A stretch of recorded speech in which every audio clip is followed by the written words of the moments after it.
Достар, баршаңызға сәлем. Бүгін воздушный одеяло пирогын жасайтын боламыз. Алдымен сұйық массаны дайындаймыз. Ол үшін алдымен 3 жұмыртқаны жарамыз.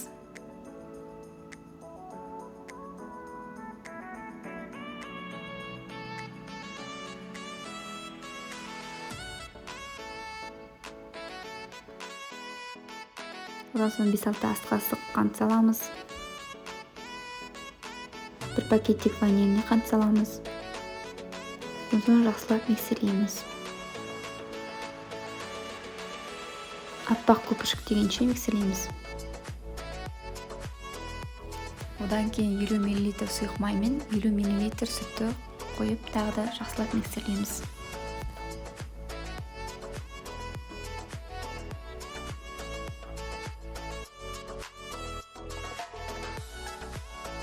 Енді құрғақ массаны дайындаймыз. Ол үшін 160 грамм ұн, 3-4 ас қасық какао,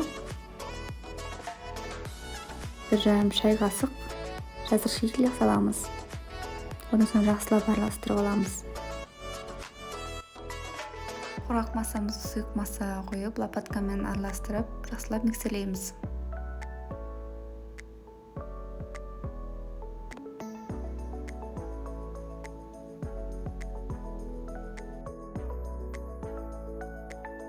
Массамыз осындай болып шығады. Енді формамызды дайындап аламыз. Менің формамның өлшемі 26 см.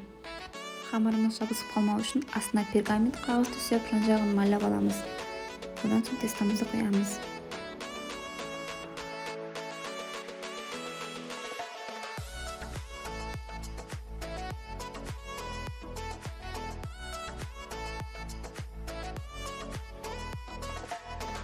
Енді сүзбелі массамызды дайындаймыз. Ол үшін алдымен 250 граммдай сүзбе, 5-6 ас қасық қант керек,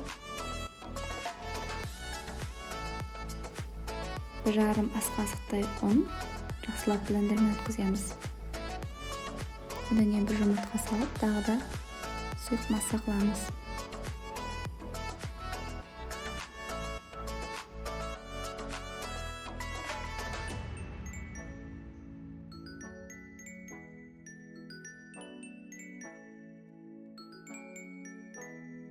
Енді осы сүзбелі массамызды кондитерлік қапшыққа салып аламыз.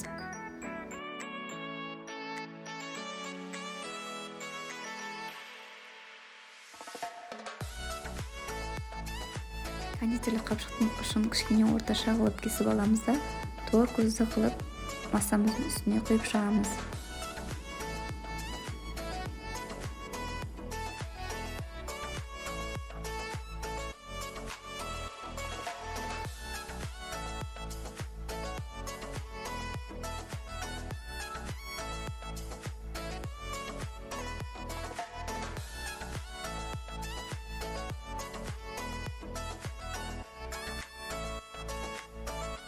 Пирогымызды қызып тұрған пешке 180 градусқа 30-35 минутте пісіріп аламыз. Пирогымыз пісті, өте мамықты, жұмсақ болып шықты. Міндетті түрде жасап көріңіздер, ұнаса лайк басып пікір қалдырыңыздар. Достарыңызбен бөлісуді ұмытпаңыздар.